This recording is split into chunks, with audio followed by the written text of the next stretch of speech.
Bonjour à tous et bienvenue sur ma chaîne. Aujourd'hui, on va apprendre le pronom réfléchi svoj, qui est un pronom très intéressant car il se rapporte toujours au sujet de la phrase. Donc tout d'abord, on va regarder les déclinaisons de ce pronom svoj. Donc je vais commencer par svoj au masculin.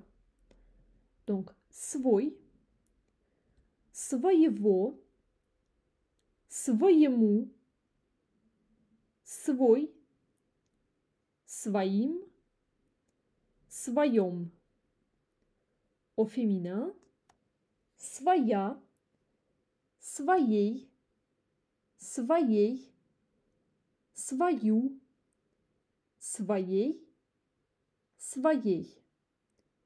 Au neutre, svojo, svojevo, svojemu, svojo, svojim, svojom. Et au pluriel, svoji, svojich, svojim, svoji, svojimi et svojich. Mais quelle est la fonction de ce pronom et comment peut-on l'utiliser? Donc, en effet, on va voir que au premier et au deuxième personne singulier au pluriel, ça va être très simple.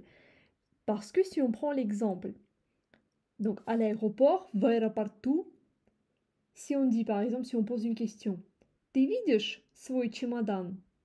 Tu vois ta valise? Ou bien, Ты видишь твой чемодан? Tu vois ta valise?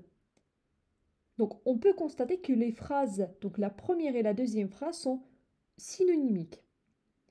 Donc, et la même chose va se passer si on va faire une phrase, par exemple avec ya, ou bien мы, ou bien вы.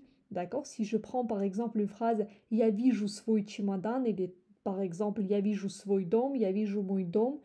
Donc là, les phrases vont être synonymiques. D'accord? Mais le pronom svoj est un pronom qui sert à faire une différence au troisième personne, singulier ou pluriel. Donc, on va analyser les deux phrases. On vidit svoj чемодан. Il voit sa valise. Donc, svoj, qui se rapporte toujours au sujet de la phrase. Donc, on constate que svoj, c'est il voit sa propre valise. Par contre, si je dis une phrase de type On vidit его чемодан, il voit sa valise. Donc moi, en tant que natif, je comprends que c'est la valise de quelqu'un d'autre.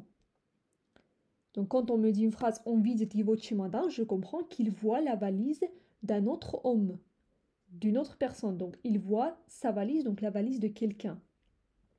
Donc c'est ça qui fait la différence entre svoj et его. Donc le pronom svoj sert à faire la différence au niveau de troisième personne, singulier ou pluriel.